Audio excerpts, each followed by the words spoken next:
Bom dia, meu nome é Daniel Boldrini, nós somos o grupo 28 e o tema do nosso trabalho é o efeito giroscópico em sistemas girantes. A ideia desse trabalho é estudarmos as implicações do efeito giroscópico no comportamento do rotor de uma turbina aeronáutica apoiada em mancais hidrodinâmicos.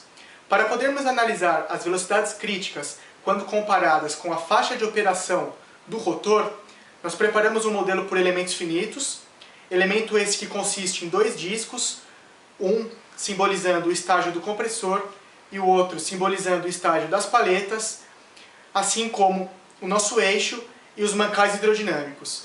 Nós pudemos também traçar o diagrama de Campbell na faixa de operação dessa turbina aeronáutica, sabendo que ela varia de 0 a 15.000 RPM e nessa faixa de operação definirmos as velocidades críticas onde ocorre o chamado fenômeno de ressonância.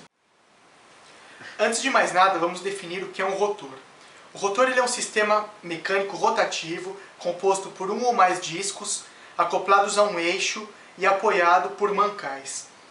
Devido às altas inércias envolvidas na rotação desse sistema, instabilidades e vibrações podem ocorrer. O modelo mais simplista de um rotor foi proposto por Jeffcoat. Ele aproxima o rotor por massas pontuais com uma excentricidade. Entretanto, este modelo não leva em consideração as inércias envolvidas, por isso ele não retrata fielmente o comportamento dinâmico de um rotor quando submetido a condições reais de funcionamento.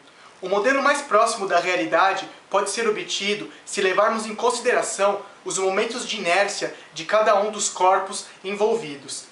A utilização desse método nos leva a um modelo com 4 graus de liberdade, sendo 2 graus de liberdade de translação no eixo X e no eixo Y e 2 graus de liberdade de rotação em torno dos eixos X e Y.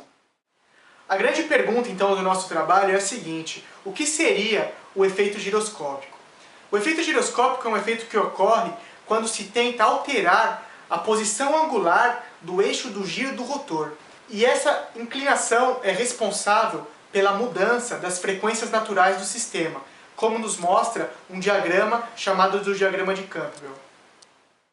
Nossa motivação para esse estudo é analisarmos o comportamento vibracional do eixo do rotor quando submetido a esse tipo de inclinação que ocasiona o efeito giroscópico, e para poder determinar as amplitudes de deslocamento radial e com isso determinar a folga mínima necessária entre a paleta e a carenagem da nossa turbina.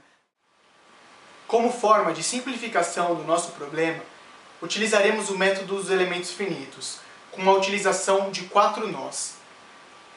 Esses 4 nós irão representar os diversos elementos que constituem o nosso rotor, sendo 2 elementos de disco, 3 elementos de eixo e 2 mancais hidrodinâmicos.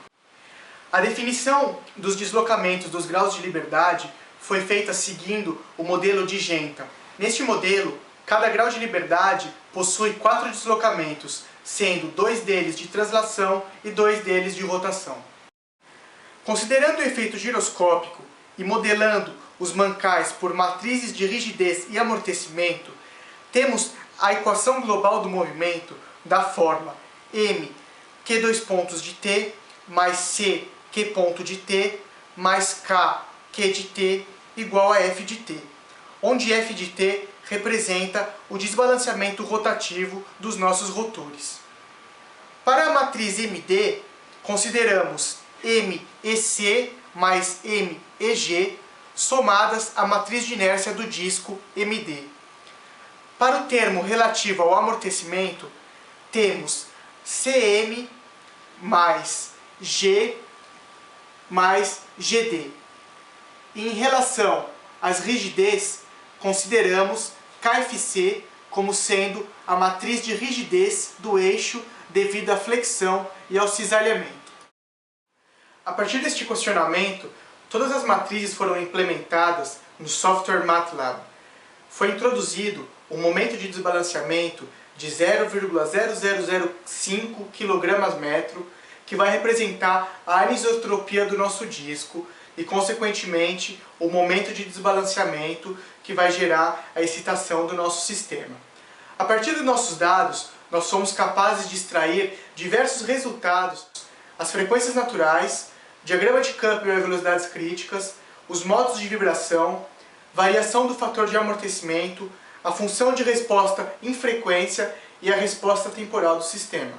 De acordo com o chamado diagrama de Campbell, nós definimos o conceito de velocidade crítica, que é quando cada uma dessas frequências naturais coincide com a velocidade de rotação do eixo que estamos analisando. Conforme foi dito, as frequências naturais variam de acordo com a velocidade de rotação do eixo.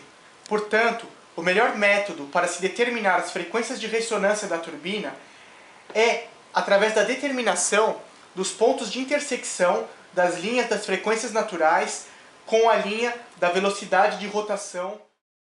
Nós encontramos na faixa de operação do rotor 4 pontos de intersecção, consequentemente 4 velocidades críticas. Considerando que o nosso rotor opere com uma velocidade de rotação igual a 12.000 RPM, foi possível traçar os modos de vibração para as determinadas frequências naturais do sistema. É interessante visualizar a evolução do fator de amortecimento para um modo de vibração específico, em função da velocidade angular, que decai com o aumento da frequência de rotação. Para determinarmos a amplitude máxima de deslocamento radial dos graus de liberdade, traçamos a função de resposta em frequência, varrendo uma gama de frequências que acreditamos representar as frequências de operação do rotor, indo de 0 a 15.000 RPM, e a partir desses valores determinar a amplitude máxima correspondente à frequência crítica de operação.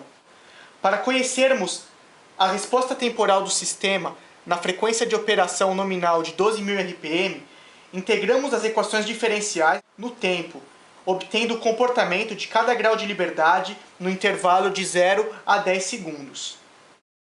A análise dos resultados da simulação nos permite extrair algumas conclusões interessantes. A primeira delas é relacionada aos deslocamentos dos 4 nós do nosso sistema, em x e em y.